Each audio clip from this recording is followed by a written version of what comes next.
Okay kitty. तो ये next part क्या है? Since no one would understand the world of my stories to Kitty if I were to plunge right in, I would better provide a brief sketch of my life much as I dislike doing so. बोला ये पढ़ने से किसी को समझ में नहीं आएगा कि मैंने किटी के साथ मैंने क्या बोला है या क्या मैं कहना चाहती हूँ। तो इसीलिए मुझे अपनी ज़िंदगी के बारे में एक ब्रीफ डिस्कशन देना है, बोलना है, जो मैं पसंद नहीं करती हूँ। My father, the most adorable father I have ever seen, don't marry my mother until he was 36 and she was 25।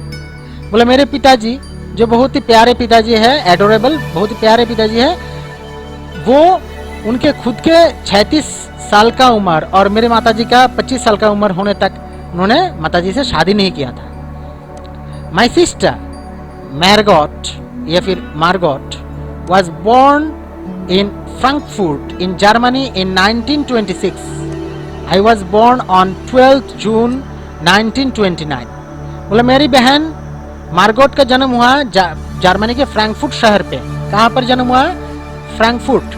ध्यान से देखिएगा यहाँ पर फ्रैंकफर्ट जो है, ये फ्रैंकफर्ट शहर पे जन्म हुआ जर्मनी में। कौन से साल पे?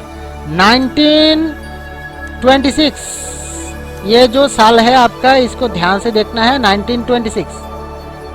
तो फिर एनी का जन्म कब हुआ? एनी का जन्म हुआ 12 June 1929। I lived in Frankfurt until I was 4.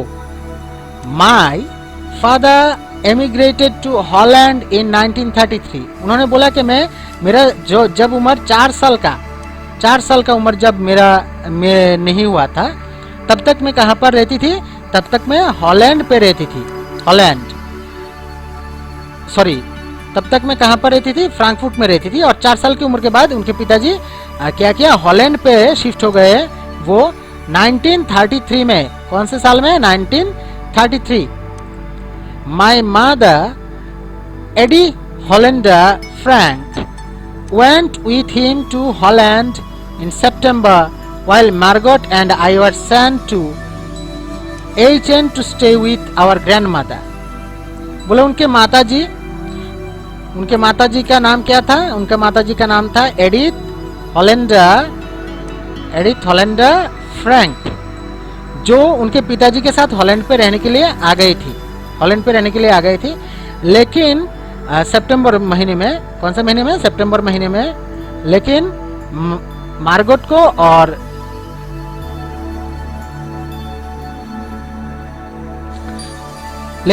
और एनी को, दोनों को अपने दादी अम्मा के पास या फिर नानी अम्मा, ग्रैंड मदर जिनको हम बोलते हैं, उनके पास भेज दिया गया। कहाँ पर? जगह का नाम एचन। कौन सा जगह? एचन में उनको भेज दिया गया। Margot went to Holland in December and I followed in February, when I was plunked down on the table as a birthday present for Margot. बोला कि मार्गोट क्या किए? दिसंबर में हॉलैंड पे चली गई और मुझे फरवरी में हॉलैंड पे भेज दिया गया। तो यहाँ पर कैसे भेज दिया गया? बोला कि ऐसे भेज दिया गया कि टेबल पे मार्गरेट के जन्मदिन के लिए जैसे मुझे रख दिया गया हो। मतलब जन्मदिन के उपहार में जो हम कुछ रखते हैं, वैसे ही यहाँ पर एनी बोल रही है कि उसको उपहार के जैसे रख दिया गया टेबल पे। नेक्स्ट पैरा जो है उसमें बोला जाता है, I started right away at the Montessori nursery school. I stayed there until I was 6, at which time I started in the first form. In the 6th form, my teacher was Mrs. Cooperas, the headmistress. बोला उनको कहाँ पर भेजा गया? उनको Montessori school में, nursery school में पढ़ने के लिए भेज दिया गया, मॉन्टेसरी स्कूल में। और 6 साल की उम्र तक वो वहाँ पर रहे। कौन से उम्र तक? 6 साल की उम्र तक रहे। फिर उन्होंने बोला I started in the first form, मतलब उनको क्लास 1 में फिर उसके बाद दाखिला दिया गया, एडमिशन करवाया गया। In the 6th form my teacher was Mrs Kuperus. उनके क्लास 6 में कौन टीचर थे? Mrs Kuperus. फिर एनी बोलती है at the end of the year we are both in tears as we said a heartbreaking farewell. बोला उसके बाद साल जब खत्म हुआ तो उन्होंने क्या किया? फेयरवेल लिया, स्कूल से बाहर वो आ गई।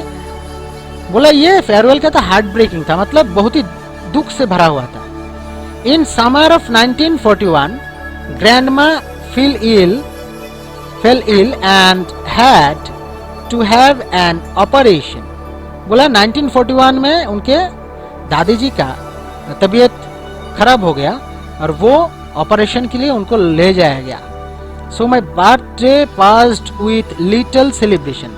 तो फिर मेरा जन्मदिन थोड़ा सा सेलिब्रेशन करके, ज़्यादा नहीं किया गया, थोड़ा सा सेलिब्रेशन करके, आनंद करके उसको पालन किया गया। ग्रैंडमा डाइड इन जनवरी 1942। दादी अम्मा मर गई कब? 1942 में, जनवरी में। No one knows how often I think of her and still love her. कोई नहीं जानता मैं उनको कैसे प्यार करती हूँ, उनको कैसे पसंद करती हूँ। This birthday celebration in 1942 was intended to make up for the other and grandma's candle was lit along with the rest। बोले ये जन्मदिन 1942 का जनवरी में जो जन्मदिन 42 का जो जन्मदिन सेलिब्रेशन हुआ था वो दूसरे के लिए शायद हो सकता है जन्मदिन, लेकिन मेरे जन्मदिन के कैंडल्स मतलब मोमबत्तियों के साथ उनके लिए भी एक मोमबत्ती जलाया गया था। The 4 of us are still doing well and that brings me to the present date of 20 June 1942 and the solemn dedication of my diary। बोला कि the 4 of us are still doing well, हम चारों अभी अच्छे हैं, अच्छे काम कर रहे हैं। and that brings me to the present date of 20 June, और इसकी वजह से हम लोग अच्छे हैं, इसी वजह से मैं आज 20 जून 1942 को हूँ। And the solemn dedication of my diary, और मैं किस में डूबी हुई हूँ? मेरा एक ही ध्यान और कर्म जो है मेरा डायरी। अभी यहाँ पर एक डायरी का उन्होंने स्ट्रक्चर दिया हुआ है ऑलरेडी, तो आज हम इसको देखते हैं। ऊपर में डायरी के ऊपर में लिखा जाता है सैटरडे 20 जून 1942, और शुरू कैसे होता है? Dearest diary. Our entire class is quaking in its boots। Quaking in its boots का मतलब है shaking with fear and nervousness, मतलब डर के मारे कांप रहा था उनका पूरा class. The reason of course is the forthcoming meeting in which the teachers decided who will move up to the next form and who will be kept back। बोला कि इसलिए सारे बच्चे डरे हुए थे क्योंकि उनके क्लास में मीटिंग होने वाला था। क्लास टीचर्स पेरेंट्स के साथ मीटिंग करने वाले थे जिसमें एक डिसीजन होने वाला था। ये भी टीचर्स अपने में ही मीटिंग करने वाले थे जिसमें एक डिसीजन होने वाला था कि कौन सा बच्चा प्रमोट होकर नेक्स्ट क्लास में जाएगा, कौन सा नहीं जाएगा। Half of the class is making bats. ज़्यादातर क्लास के बच्चे क्या कर रहे थे? बैट मतलब शर्त लगाना, शर्त लगा रहे थे। G N and I laugh ourselves silly at the 2 boys behind us, CN and Jacques, who have staked their entire holiday savings on their bet। बोला एनी फ्रैंक के साथ जीएन उनकी कोई दोस्त जीएन और एनी खुद हंस रही थी। किसके ऊपर? उनके पीछे बैठे हुए सीएन नाम का एक लड़का और जैक्विस नाम का एक लड़का, दोनों के ऊपर वो दोनों हंस रही थी। वाई? क्योंकि वो दोनों अपने सेविंग्स जमा किया हुआ जितने भी पैसा था वो बैटिंग पे मतलब शर्त पे लगा रहे थे कि कौन प्रमोट होगा कौन नहीं होगा। From morning to night it's you are going to pass, I am not, yes you are, no I am not. Even जीएस pleading glances and my angry outburst can not calm them down. बोला सारा दिन भर उन दोनों लड़कों ने, CN और जैक्विस दोनों ने क्या किया? कि तुम पास हो गए, मैं नहीं, नहीं तुम पास हो गए, मैं नहीं, ये सारे बात बोल के पूरा दिन उन्होंने बिताया। और जब वो जीएस जब दुख भरे आंखों से कुछ मांगने के दृष्टि से, कुछ जानने की दृष्टि से एनी की तरफ देखती थी, एनी बड़े बड़े आंखें करके उसको डांटती थी, और लेकिन फिर भी वो दोनों लड़के शांत नहीं होते थे। If you ask me,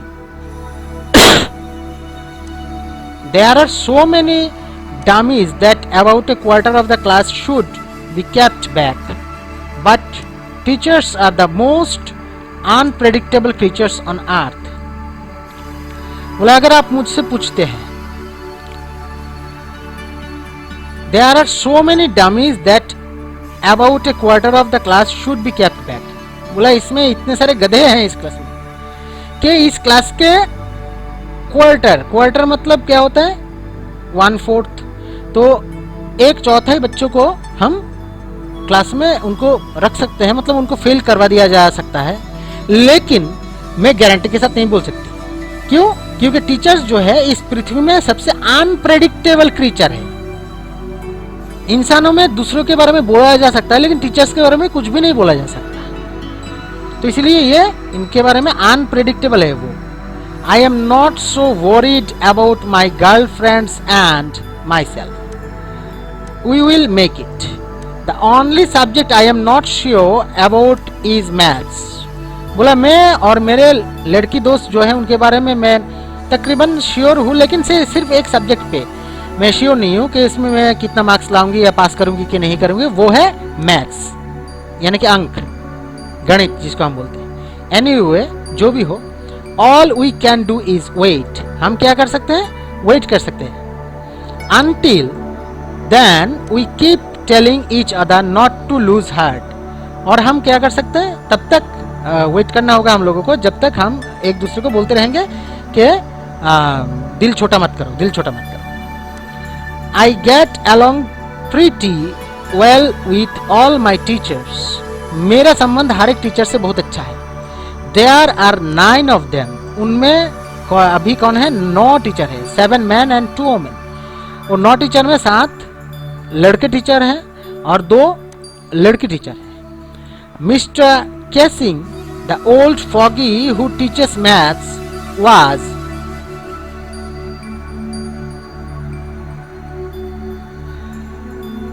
annoyed with me for ages because I talked so much।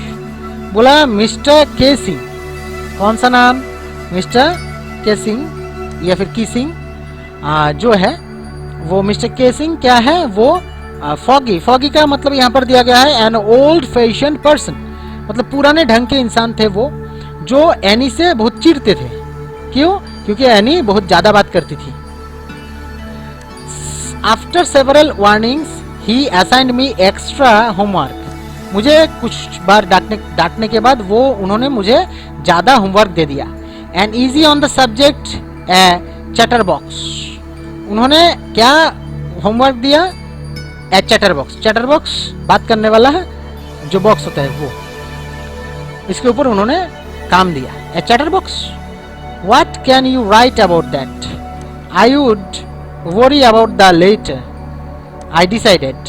I jotted down the title in my notebook, tucked in my bag and tried to keep quiet. उन्होंने बोला कि मैंने क्या किया, अपने notebook में chatter box के बारे में कौन क्या लिखेगा, क्या लिख सकता है, इसके बारे में क्या लिखे, लेकिन फिर भी मैंने इसको अपने नोटबुक में उठा लिया और मैं चुपचाप वहाँ पर बैठी रही। That evening after I would finish the rest of my homework, the note about the That evening after I would finish the rest of my homework, the note about the essay caught my eye. बोले जब मैंने शाम को मेरा पूरा काम खत्म कर लिया तो जो मेरा ऐसे था जो मुझे लिखने के लिए दिया गया था उसने मेरा दृष्टि आकर्षित किया। I began thinking about the subject while chewing the tip of my fountain pen.